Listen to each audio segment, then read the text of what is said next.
नमस्कार, सुमन ब्लॉगिंग चॅनलमध्ये सर्वांचं स्वागत आहे। मी तुम्हाला आज दाखवणार आहे कढीपत्त्याचं झाड।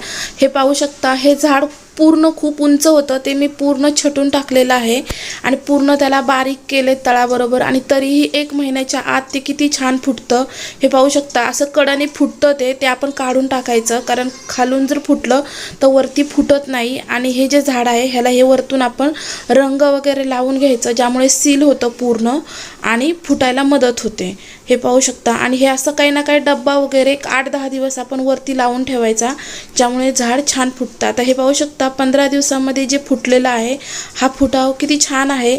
15 दिवसानंतर परत हे 20 दिवसानंतर खूप फास्ट वाढतं कढीपत्त्याचं झाड आणि बिलकुल टेन्शन घ्यायचं नाही, लगेचच वाढतं। हे पाहू शकता तुम्ही कसं छान फुटलेलं आहे। आता हे पूर्ण 1 महिना झालेला आहे। 1 महिन्यानंतर हे झाड असं दिसत आहे आणि किती साऱ्या फांद्या निघालेल्या आहेत, खूप साऱ्या।